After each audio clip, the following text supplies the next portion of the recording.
saatnya kita ketemu sama orang-orang baik hati dan Masya Allah. juga berbaginya udah beyond lah levelnya Detikers ya. Ini mah udah bener-bener sih kayaknya panggilan tujuan hidup Iya, gitu ya, nggak benar-benar. cuma semata-mata mencari uang aja Iya, gitu. kita bicara mengenai polisi begitu ya, kan zaman dulu terkenal dengan polisi itu sahabat masyarakat gitu kan. Tapi ternyata sekarang ini makna dari sahabat itu sendiri sudah mulai melebar dan juga meluas. Tidak hanya kemudian mengayomi masyarakat gitu ya, menemani masyarakat, tetapi juga bahkan sampai memberikan inspirasi bagi para masyarakat lainnya di luar sana. Termasuk ketika bicara mengenai bagaimana polisi ini bisa mengajarkan hal yang simpel aja. Membaca, menulis, terlebih kepada adik-adik kita yang memang sulit untuk mendapatkan akses gitu ya dalam belajar. Betul sekali, bahkan katanya dengar-dengar nggak adik-adik doang loh, sampai ada katanya orang tua yang memang buta aksara atau buta huruf juga beliau terjun langsung untuk mengajarkannya. Pasti luar biasa banget, penuh kesabarannya ya.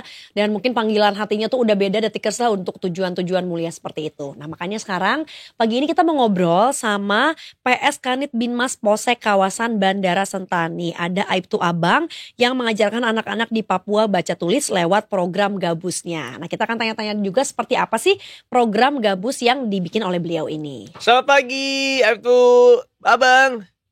Selamat pagi, Pak. Pagi. Sebentar, kita tuh jadi bingung ya kalau mau manggilnya abang berarti abang-abang gitu apa gimana? Aibtu Abang aja lah ya.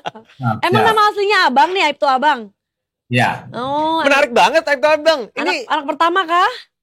iya anak pertama. Oh. Pantes ya. Jadi aktenya memang ada namanya Abang begitu ya. lah berarti kalau di rumah sama adiknya dipanggilnya abang-abang.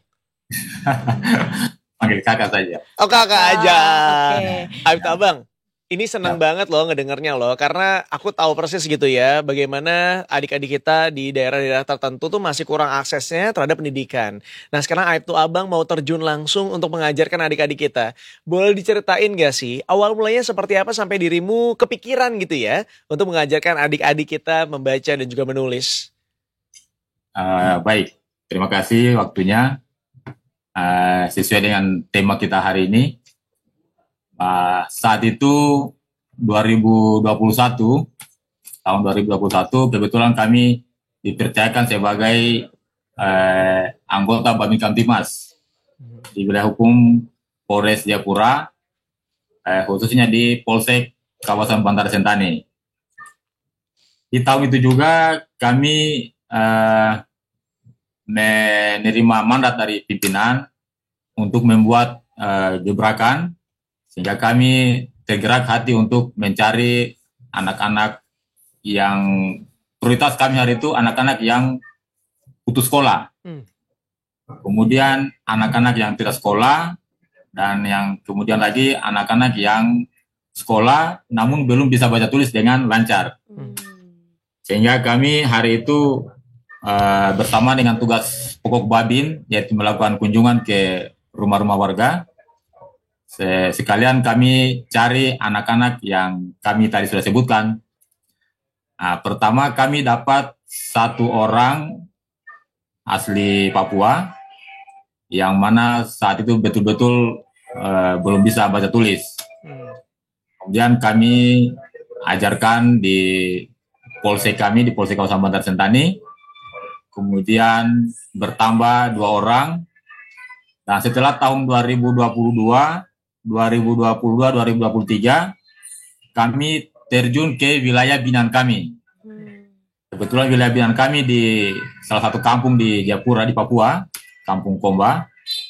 Kami melakukan tugas pokok kami sebagai Babin Kamtimas dan mencari anak-anak yang kami maksudkan tadi.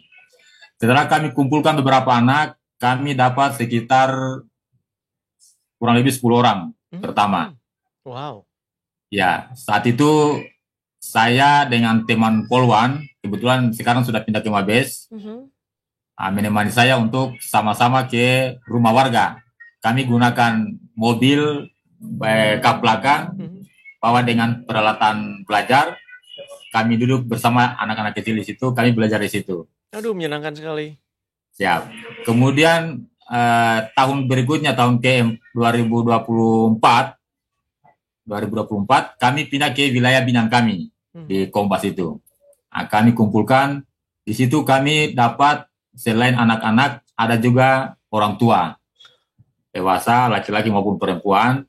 mereka sangat tertarik dengan program itu, sehingga kami bagi ada di pagi hari untuk anak-anak, di sore hari untuk dewasa, orang-orang tua. Di situ kami belajar di bawah pohon kayu yang rindang. Kami kumpulkan anak-anak di situ. Sebelum belajar kami bagi dengan snack-snack supaya mereka lebih tertarik mengikuti program kami. Alhamdulillah mereka semangat, bertambah sehingga kami ketemu dengan salah satu ibu guru SD. Kami sampaikan kepada ibu bahwa kami ada program Gabus, kira-kira petunjuk ibu atau pendapat ibu seperti apa. Ibu hari itu menanggapi positif permintaan kami, sehingga ibu tadi menyiapkan satu ruangan tamu, dan sampai saat ini kami gunakan ruangan tamu itu untuk belajar di situ. Wow. Secara singkat seperti itu, Bapak. Siap. Berarti berkembang ya, dari awalnya 1-2 orang jadi 10 orang, bertambah yang orang tua juga, dan bahkan dari dulunya hanya di kap mobil aja gitu ya, di mobil bak belakangnya, sekarang akhirnya sudah punya tempat sendiri juga, meskipun masih ibaratnya di rumah orang gitu ya Pak ya? Betul sekali. Ya, kami masih numpang di rumah ibu guru, kemudian kami juga sementara ada bangun ruangan ukuran 5x7. Nanti rencana kami gunakan itu, kalau sudah jadi baru nanti kami pindah ke ruangan tersebut. Wah, keren. Nah, itu gimana Pak biayanya? Karena kan pasti tidak maksudnya membutuhkan lah ya biaya untuk bisa membuat bangunan tersebut gitu ya. Apakah mungkin ini dari kocek Bapak sendiri atau mungkin ada hasil kerjasama juga Pak untuk bersama-sama nih membuat kebaikan ini? Siap. Kalau untuk biaya, kebetulan pada tahun itu juga Pak Kapolda, hari itu Pak Irjen Matius Fakiri, sekarang beliau sudah purna. Beliau berkunjung ke tempat belajar kami. Karena mungkin beliau melihat situasi tempat yang kurang layak untuk dipakai belajar, sehingga beliau memberikan sedikit bantuan untuk kami gunakan membangun bangunan itu. Setelah itu, untuk selanjutnya kami menyesuaikan, bila ada uang atau bila ada ini kami lanjut, kalau tidak tinggal dulu. Ya, nah, kami berikan sedikit gaji untuk kita pakai itu. Ya. Oke, dan ini tuh kemudian Bapak menamakannya sebagai program Gabus begitu ya. Mungkin boleh ceritakan sedikit Pak, kenapa dinamakannya program Gabus Pak? Ada apa dengan Gabus nih? Siap, untuk program itu sendiri kebetulan hari itu pas pergantian Kapolres, beliau menyampaikan untuk kalau kita ada kegiatan di Sentani kita namakan Gabus. Di Sentani itu ada ikan yang nama ikan di wilayah Sentani, sehingga dipakai nama itu untuk program kami dan sesuai dengan kepanjangannya. Apa tuh Pak? Ya, gerakan baca tulis. Oh, nice. Gabus gerakan baca tulis ya. Jangan-jangan ini ikannya ikan gabus yang ikan asin itu Pak, bukan? Iya, seperti itu. Aduh, enak banget itu Pak, itu my favorite Pak, enak banget. Ikan gabus ya. Bapak, ini kan terlihat juga di gambar gitu ya, sebuah tayangan bahwa Bapak sedang mengajari membaca dan menulis kepada anak-anak. Tapi dengar-dengar katanya Bapak gak cuma anak-anak aja ya Pak, sekarang yang diajar sudah meluas lagi cakupannya. Katanya ada beberapa orang dewasa yang juga tidak punya kemampuan baca dan menulis, itu juga ikutan Bapak ajarkan nih Pak? Ya, kami bagi kelompok, ada 3 kelompok. Yang pertama kelompok PAUD, kemudian kelompok anak-anak yang seperti sekarang ini, dan yang terakhir itu kelompok dewasa. Jadi tempatnya kita pisah-pisah. Nah, PAUD sendiri, anak-anak sendiri, yang dewasa sendiri. Itu yang dewasa ini yang mereka nanti mau ikut paket. Oh, ya. Oke. Range umurnya dari berapa sampai berapa Pak biasanya kalau yang sudah dewasa ini Pak? Yang dewasa itu ada yang putus kelas 2 SMP, ada yang putus kelas 1 SMA. Oh, ya. Makanya ngejar paket ya Pak ya? Oke, terus Pak, kemudian ini sekarang gimana nih Pak? Karena kan sudah semakin banyak ya anak-anak terutama yang diajarkan oleh Bapak. Apakah Bapak kewalahan nggak Pak gitu? Selain tadi mungkin kerjasama dengan seorang guru, apakah mungkin ada dari kalangan masyarakat lain juga yang hatinya tergerak untuk ikutan juga mensukseskan program Gabus yang Bapak bikin ini?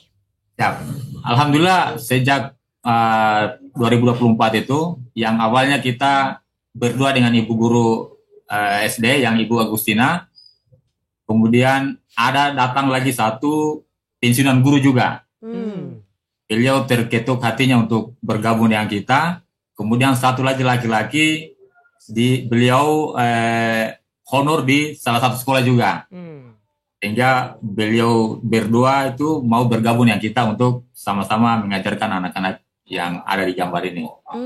Luar biasa, akhirnya ini banyak juga ya orang-orang yang ingin membantukan tenaganya dan juga mungkin hal-hal lain yang bisa mereka sumbangkan juga. Tapi Pak, kebayang sih, soalnya kalau misalnya dilihat gitu ya, kadang-kadang kan kalau kita misalnya penyiar, kalau udah sekali siaran tuh kadang-kadang susah buat lepas, rasanya tuh kangen, pengen siaran lagi gitu. Tadi juga karena tadi ada Purna Guru, mungkin karena jiwanya memang mengajarkan orang, ketika sudah tidak lagi bekerja menjadi seorang guru, ada kesempatan kayak gini, ikutan ngajar. Jadi ya udah, ini tuh kayak win-win solution aja, gue seneng ngajar, ada yang diajarin juga, dapat ilmunya juga, dan kemudian bisa dimanfaatkan gitu. betul sekali ya. Bapak tadi juga sempat bilang kan kalau katanya akhirnya membangun si ruang kelasnya ini tuh disupport juga oleh Bapak Kapolda yang sudah purna tugas ya Pak ya, artinya yang saat itu menjabat.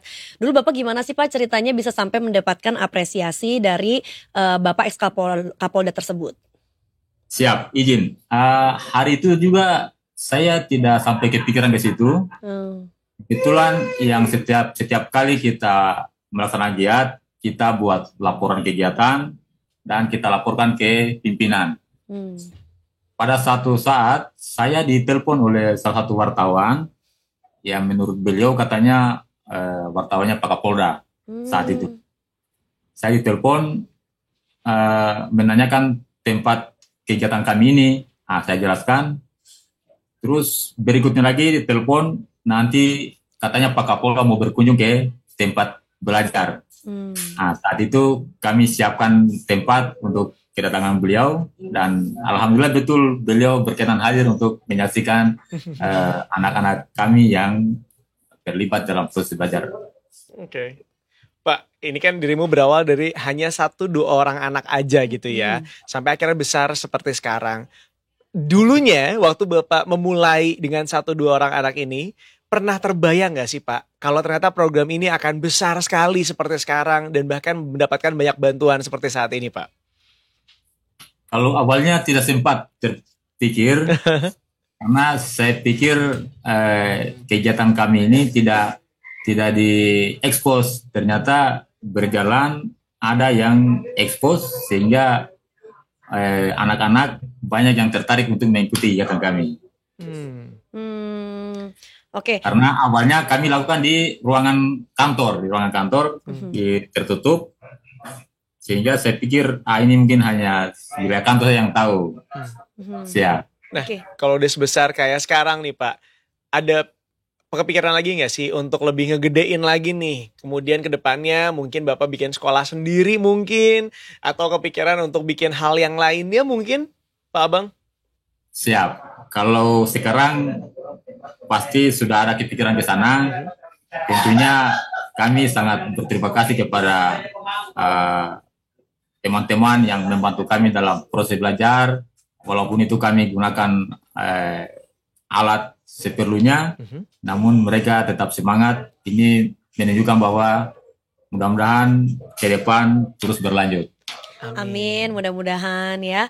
Pak, untuk sejauh ini kalau gitu seperti apa nih Pak murid-muridnya kalau misalnya ada yang mau ikutan belajar lagi, apakah sama Bapak masih terus ditampung atau mungkin juga sudah ada kapasitasnya atau mungkin ada kuotanya nih Pak, nunggu harus tahun berikutnya atau mungkin bulan berikutnya begitu?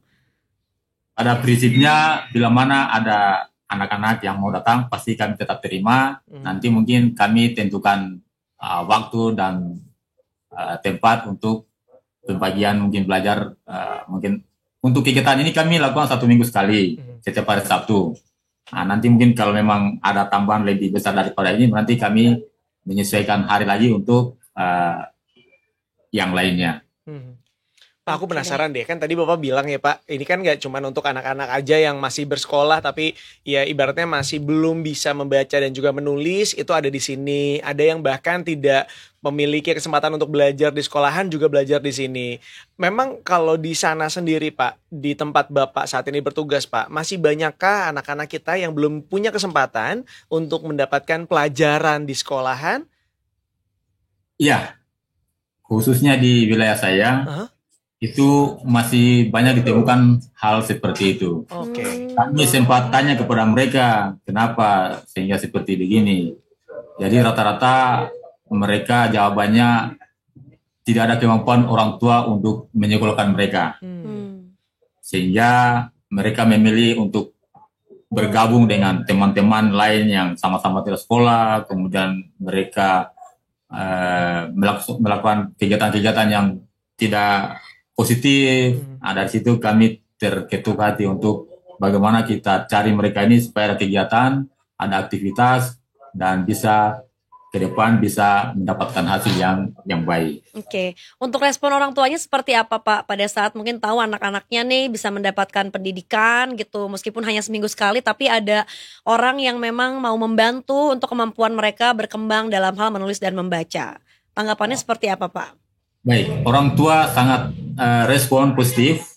Kami bisa katakan demikian karena saat mereka datang sudah diantar sama orang tua, nunggu sampai pulang, dan di situ di rumah ibu guru ini mereka sama-sama membuat snack. Setelah belajar selesai, makan minum di situ juga. Oh, seru banget. Siap. Jadi ini kayak kekeluargaan juga ya Pak, ujung-ujungnya tuh emang ya udah kedekatannya sudah lebih daripada sekadar guru sama murid ibaratnya ya Pak. Siap. Oke, dan anak-anaknya juga ada kegiatan yang jelas ya Pak ya, nggak cuma main yang tanpa pantauan dari orang dewasa begitu ya Pak ya? Iya. Oke. Jadi kami juga sengaja lakukan hari Sabtu karena hari Sabtu kalau di sekolah ini anak sekolah libur. Daripada mereka bermain tidak ada arah, lebih baik kita gabungkan mereka untuk sama-sama belajar kembali di tempat kami buat ini. Pak, aku penasaran Pak, ada nggak sih Pak yang orang tuanya dan anaknya sama-sama belajar di Bapak Pak? Siapa tahu ada nih Pak. Ada. Oh iya? Ada. Jadi, Bahkan masih menyusui itu duduk di situ juga. oh seru banget Pak. Jadi mungkin kalau tadi Bapak bilang kalau anak-anaknya pagi, orang tuanya sore, jadi mereka satu harian bareng sama Bapak dong ya? Iya, seperti itu. Oke, Seru Pak, banget. ada juga nggak yang anaknya mungkin karena nggak mau sekolah gitu, kemudian karena udah terbiasa mungkin ikutan kelas Bapak, akhirnya tergerak dan terketuk hatinya, dan dia akhirnya ya udah mengambil kelas pendidikan formal juga nih Pak di bangku sekolah. Walaupun mereka seperti itu, kami tetap arahkan mereka. Di sini hanya jembatan bagaimana ke depan bisa menempuh sekolah yang lebih bagus. Ya. Oke. Jadi mudah-mudahan kedepannya memang anak-anak ini punya kesempatan, punya keinginan, dan mudah-mudahan ada rezekinya juga untuk melanjutkan sekolah lagi begitu ya. Bahkan mungkin sampai ke bantu kuliah begitu ya Pak ya. Amin, mudah-mudahan ya Insya Pak Allah, ya. insya Allah. Amin. Insya Allah. Ada harapan lain Pak mungkin dari Bapak Abang sendiri? Harapan saya untuk kegiatan ini bagaimana di Papua, khususnya anak-anak yang saat ini tidak bisa baca tulis, harapan saya bagaimana mereka ini bisa baca tulis. Amin. Sehingga tidak mudah dibodoh-bodohi oleh orang lain. Ya, ke depan Papua khususnya bebas daripada buta aksara. Amin, amin. Dan mudah-mudahan gak hanya wilayah Papua aja, tapi seluruh wilayah di Indonesia gitu ya, terbebas dari buta aksara. Kita semuanya bisa hidup dengan pintar begitu ya. Dan Amin. sekali lagi bener banget, supaya kita gak ditipu sama orang Pak. Soalnya banyak banget orang zaman sekarang makin kesini makin ada-ada aja kelakuannya Pak. Betul ya. Kalau gitu Bapak Abang, terima kasih banyak ya untuk ngobrol-ngobrolnya pagi ini. Terima kasih Ibta Bang. Mudah-mudahan semakin banyak menginspirasi orang lainnya juga untuk bisa tergerak hatinya melakukan seperti yang apa Ibtu Abang lakukan dalam bentuk-bentuk yang lainnya juga ya, tapi intinya berbagi dan juga bermanfaat bagi masyarakat banyak. Salam untuk Polsek kawasan Bandara Sentani sana Pak. Ya Pak ya. Terima Salam kasih. murid-muridnya juga, salam semuanya. Terima kasih banyak. Selamat pagi menjelang siang. Sampai Pagi. jumpa. Aib tuh abang. Ya. Kebayang banget, pasti happy banget gitu ya, bisa membagikan ilmu yang kita punya kepada orang-orang dan bisa dimanfaatkan sampai jangka panjang ya. Betul sekali ya. Mudah-mudahan tayangan Hugeng Corner tadi juga semakin menginspirasi kita juga Detikers ya, meskipun bukan polisi tapi untuk mengingatkan kita selalu untuk memberikan manfaat bagi masyarakat di sekitar kita dan untuk selalu berbuat baik.